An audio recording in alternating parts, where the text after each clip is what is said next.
Living in Pompeii the day before Vesuvius. What archaeology actually tells us: forget everything you think you know about the last day of Pompeii. Forget the paintings of fleeing crowds and collapsing temples. Forget the Hollywood reconstructions of fire raining from the sky. Forget the romantic tragedy of a city frozen in a single catastrophic moment. The real Pompeii, the Pompeii that archaeology has spent 2.5 centuries excavating, analyzing, and documenting, is far more interesting than any of those images. And the day before Vesuvius erupted was not a day of omens or dramatic foreshadowing. It was an ordinary day. People woke up. They opened their shops. They bought bread from the bakery on the corner. They argued about politics painted on walls. They visited the baths in the afternoon. They ate dinner. They went to bed. None of them knew that in less than 24 hours, the mountain they could see from their windows would bury their city under 4 to 6 meters of volcanic material and preserve it accidentally, perfectly for the next 2,000 years. What makes Pompeii unique in the entire archaeological record of the ancient world is not the eruption itself. It is what the eruption preserved. The ash and pumice that buried Pompeii on the 24th of October, 79 AD, the date established by recent re-examination of the evidence, created a time capsule of extraordinary fidelity. Not a ruin, not a gradual decay, not a site picked over by centuries of looters and builders. A snapshot, a single day in the life of a mid-sized Roman city, preserved with a completeness that no other site in the ancient world approaches. This video is about what that snapshot actually shows, not the eruption. The day before, the city as it actually was. Chapter 1: Pompeii in context. The city and its world. To understand what Pompeii was on the day before Vesuvius erupted, you first need to understand what kind of city it was, because Pompeii was not Rome, and it was not a small village. It occupied a specific and well-defined place in the hierarchy of Roman urban life. Pompeii was a mid-sized Roman provincial city in the Campania region of southern Italy, situated on a volcanic plateau above the mouth of the Sarno River, approximately 23 kilometers southeast of what we now call Naples. The city had existed for centuries before the Romans arrived. Its origins lay in Oscan-speaking Italian communities of the 7th and 6th centuries BC, and it had passed through periods of Samnite and then Roman control before receiving the status of a Roman colony in 80 BC, following the Social War, when the Roman general Sulla settled his veterans there. By 79 AD, Pompeii had been a Roman colony for approximately 160 years. Its population is estimated by historians and archaeologists at somewhere between 11,000 and 20,000 people. The range reflects genuine uncertainty about the precise figure, but the city's known extent and building density support an estimate in this range.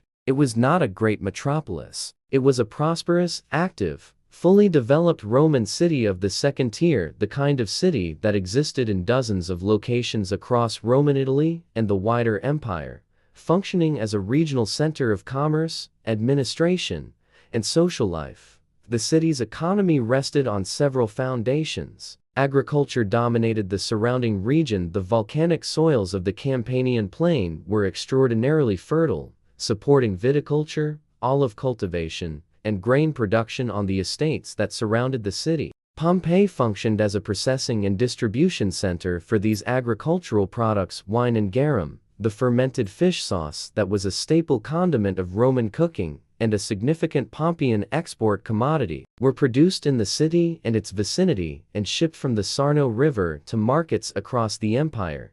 The city had suffered a significant earthquake in 62 AD, 17 years before the eruption, that caused substantial damage across the city. Archaeological evidence shows that in 79 AD, much of Pompeii was still under repair or reconstruction. Multiple temples and public buildings show signs of ongoing restoration work at the time of the eruption. Some scholars have argued that the earthquake of 62 AD may have been connected to increasing volcanic activity beneath Vesuvius, a possibility that the residents of Pompeii had no scientific framework to evaluate, since the volcanic nature of Vesuvius was not understood in the 1st century AD. Chapter 2: The streets and urban layout. Walk the streets of Pompeii today, and you are walking on the same stone surfaces that Pompeians walked on in October of 79 AD. This is not a metaphor or an approximation. The basalt paving stones of Pompeii's streets are the original Roman stones, still in place after 2,000 years, their surfaces worn smooth by the foot traffic of a Roman city, and crossed by the deep wheel ruts of carts that navigated the same routes daily for generations. The street grid of Pompeii was not a pure Roman colonial grid imposed from scratch. It reflected the city's pre-Roman history, with an older irregular core in the western section of the city, and a more regularly planned eastern section developed during the Roman colonial period. The result was a street system of varying character, some streets broad and straight, others narrow and winding, all connected by a network that covered the roughly 66 hectares enclosed within the city walls.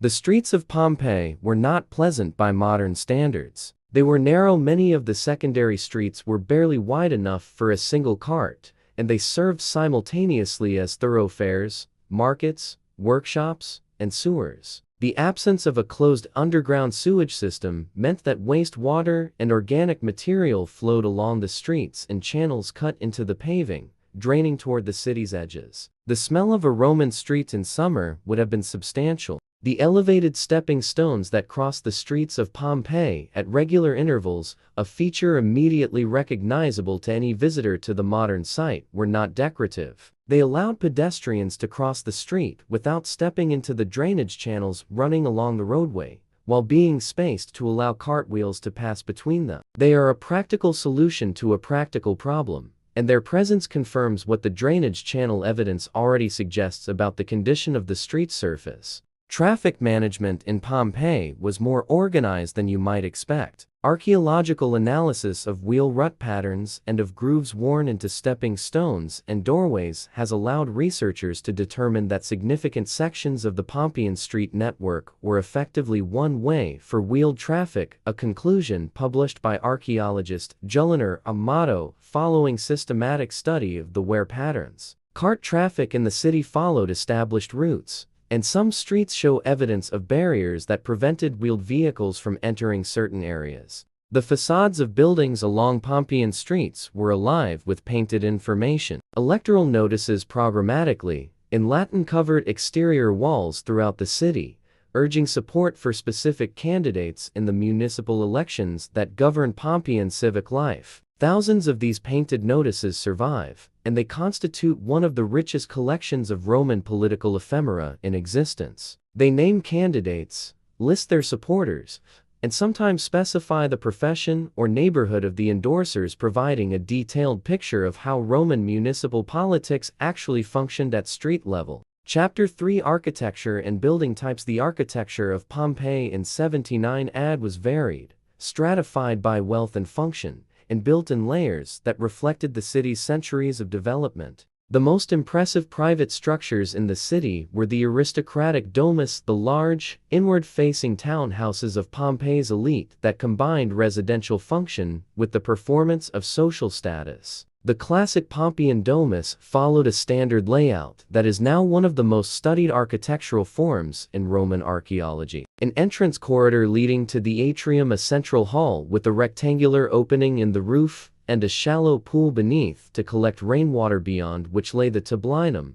the owner's reception room, and further back the peristyle garden, a colonnaded courtyard open to the sky, surrounded by reception rooms, dining rooms, and private quarters. The House of the Faun, named for the small bronze dancing faun found in its atrium, now in the National Archaeological Museum of Naples, occupied an entire city block and was one of the largest private residences in Roman Italy outside Rome itself. Its floor area of approximately 3,000 square meters, its two atria, two peristyle gardens, and its extraordinary mosaic floors, including the famous Alexander mosaic depicting the Battle of Issus, also now in Naples, speak to the extraordinary wealth of its owner and the sophistication of Pompeian elite culture. This house was already old in 79 AD, having been constructed in its main form in the 2nd century BC. Below the great aristocratic houses in the social and architectural hierarchy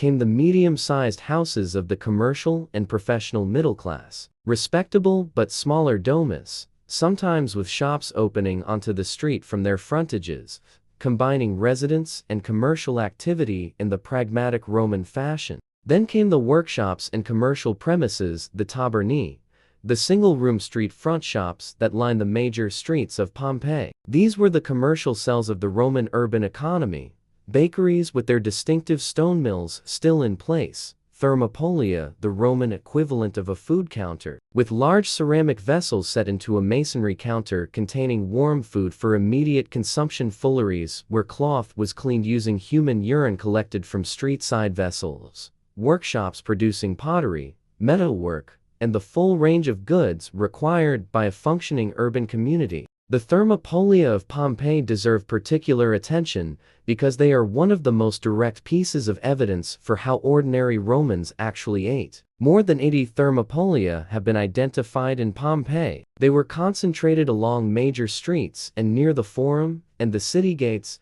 the high-traffic locations where hungry pedestrians and travelers would be most numerous. Recent excavations at one thermopolium, the so-called thermopolium of Regiovi, excavated between 2019 and 2021, and reported extensively in the academic press, found food residues in the ceramic counter vessels that chemical analysis identified as duck, pig, goat, fish, snails, and beef. The painted decoration on the counter depicted some of the foods available. The archaeology of what people actually ate for lunch in a Roman city is preserved here with remarkable directness. Chapter 4: Population, Social Structure, and Daily Life. The population of Pompeii on the day before the eruption was socially complex in ways that the physical evidence makes unusually visible. At the top of Pompeian society sat a small elite of wealthy landowners and municipal magistrates, the decurions, the council members who governed the city through the municipal institutions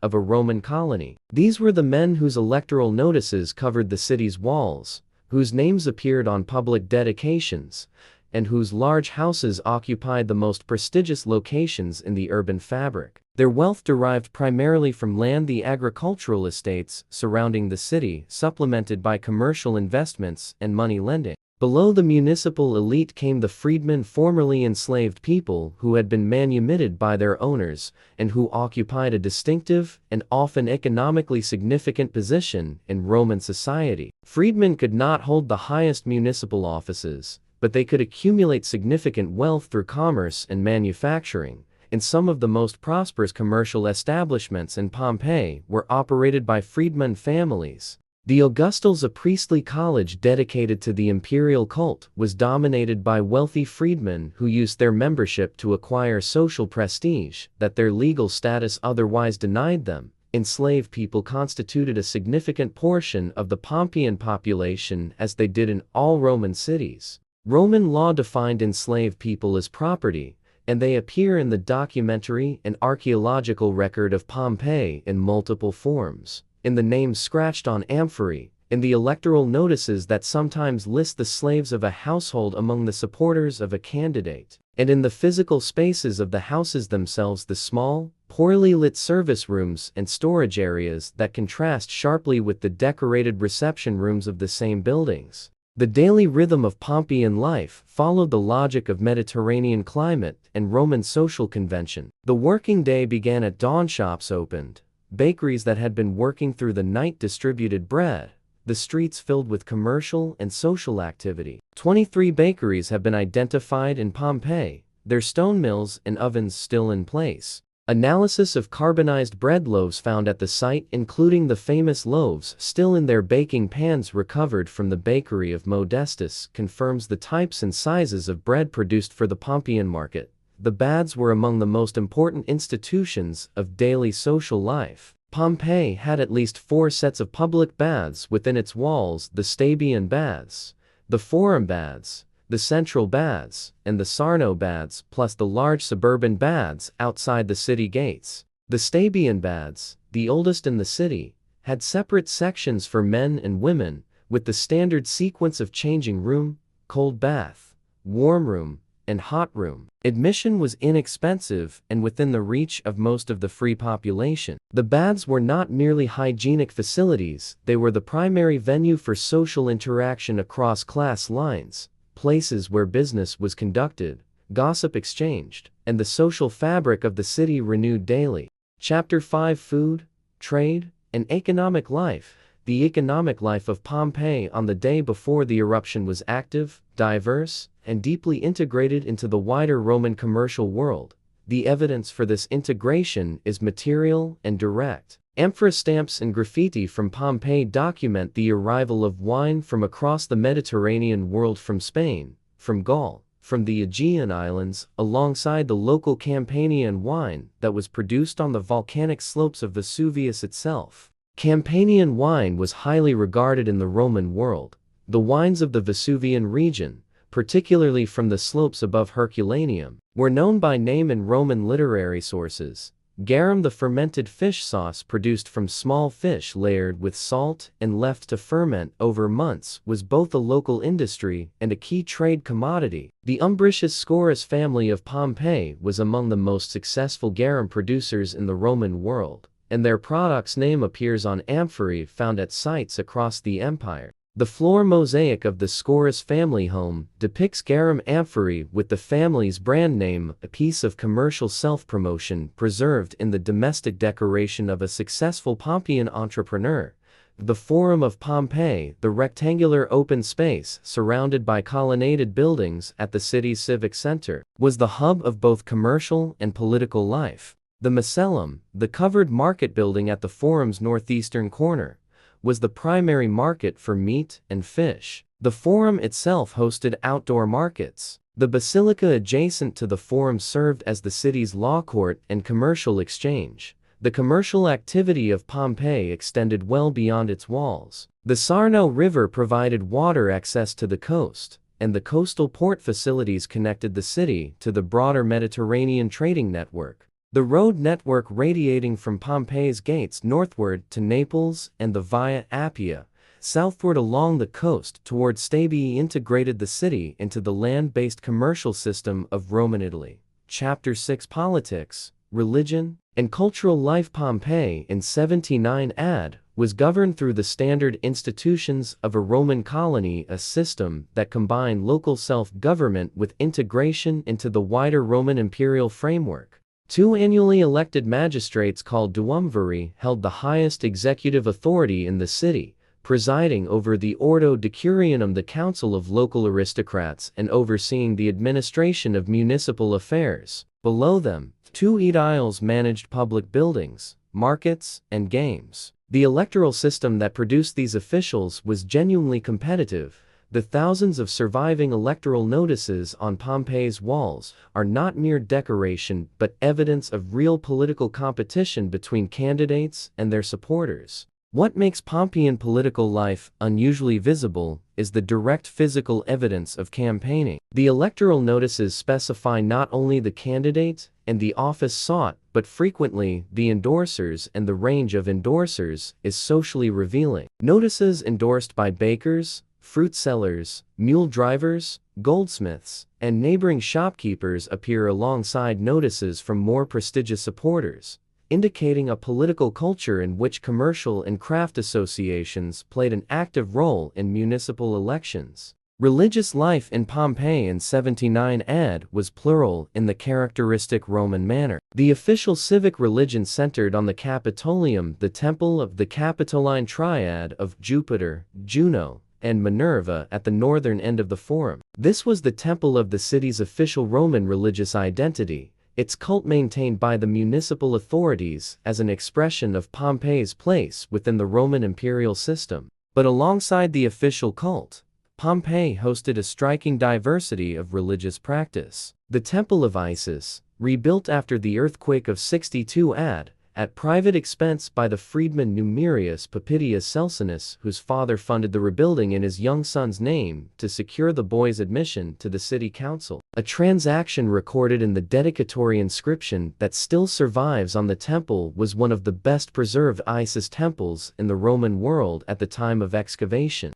The Egyptian goddess Isis had a substantial following in Pompeii, particularly among freedmen and merchants. Household religion was present in every Pompeian home. The lararium, the household shrine dedicated to the lares, the protective spirits of the household, and the genius, the divine aspect of the paterfamilias was a standard feature of Roman domestic space. Lararia in Pompeii range from simple painted niches in modest homes to elaborate three-dimensional shrines with bronze figurines in the grander houses. Their presence in nearly every excavated domestic space confirms the pervasiveness of household religious practice in the daily life of Roman Pompeii.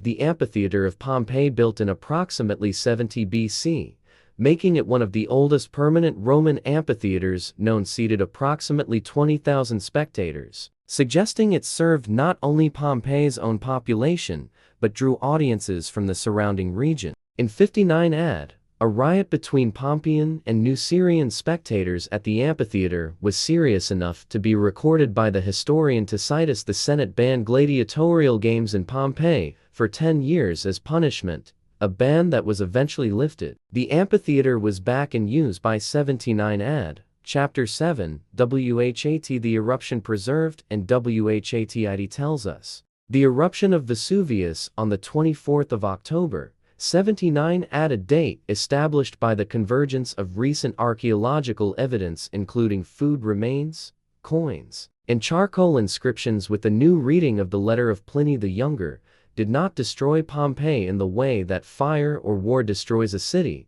It buried it. The sequence of the eruption is documented in extraordinary detail by Pliny the Younger, who observed it from Misenum across the Bay of Naples and recorded his observations in 2 letters to the historian Tacitus, written approximately 25 years after the event. His account describes the initial eruption column, which he compared to a pine tree, and shaped the subsequent fall of pumice stones, the ground surges of volcanic material, and the death of his uncle, Pliny the Elder, who attempted a rescue by boat and died on the beach at Stabii. The physical process that preserved Pompeii was a combination of pumice fall, which accumulated to depths of approximately 2.5 meters over the city, and pyroclastic surges, flows of superheated gas and volcanic debris that moved at extreme speed down the slopes of Vesuvius and swept through the city, killing those who had survived or remained through the initial pumice fall. It was the pyroclastic material that created the conditions for the preservation of organic matter, including the human remains whose cavities, filled with plaster by the excavator Giuseppe Fiorelli from 1863 onward, became the haunting casts that are among the most recognized images in archaeology.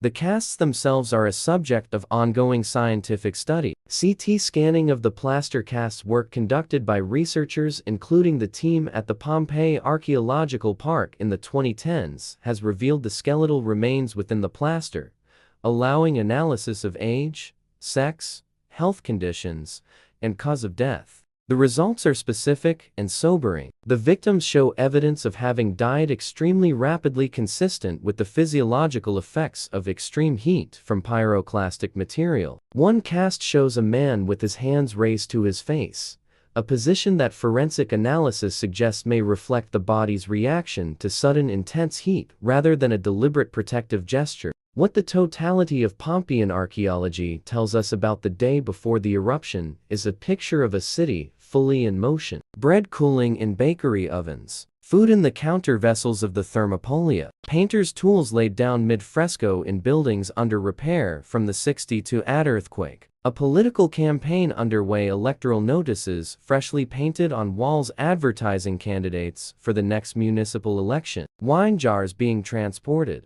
a city that had no warning, no evacuation plan, and no understanding of what was about to happen. Approximately 2,000 bodies have been found at Pompeii to date, a figure that represents a fraction of the estimated population, suggesting that the majority of Pompeii's residents did manage to flee during the initial pumice fall phase before the fatal pyroclastic surges arrived. Those who remained, whether because they were unable to leave, chose to shelter, or return to retrieve valuables, did not survive. Pompeii and WHATIT teaches us about the ancient world stand in Pompeii today, and what you are experiencing is something that exists nowhere else in the ancient world. Every other Roman city we study Rome itself, London, Paris, Constantinople, Milan we reconstruct through fragments, walls that survived because they were reused, documents that were copied and preserved, foundations exposed by excavation. We assemble the picture from pieces, and the picture is always incomplete. Pompeii is not incomplete.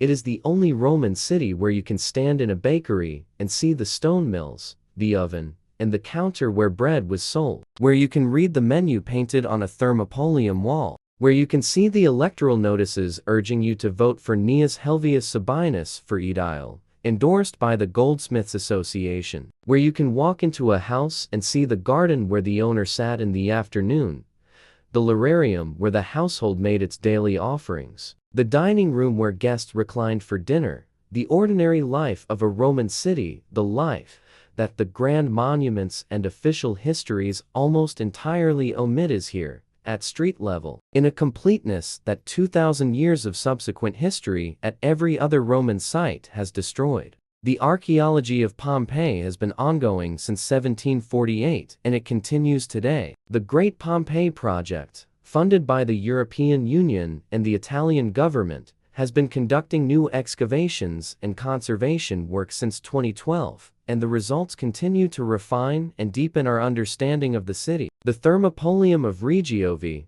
excavated between 2019 and 2021, produced food residue analysis that identified specific dishes with a precision that no previous excavation had achieved. New skeletal analysis continues to add biographical detail to the people who died in the city. New reading of graffiti, the informal Latin scratched on walls throughout the site, recording everything from declarations of love to dice scores to literary quotations, continues to produce insights into the texture of daily Roman life that formal Latin literature never captures. What Pompeii ultimately shows us is that the Roman world was not a world of marble emperors and grand military campaigns. It was a world of bread and fish sauce and electoral politics and household shrines and street-side lunch counters and noisy, crowded, imperfect, fully human urban life. The eruption that destroyed Pompeii also preserved it, and in preserving it, Vesuvius gave the modern world something of incalculable value, a window,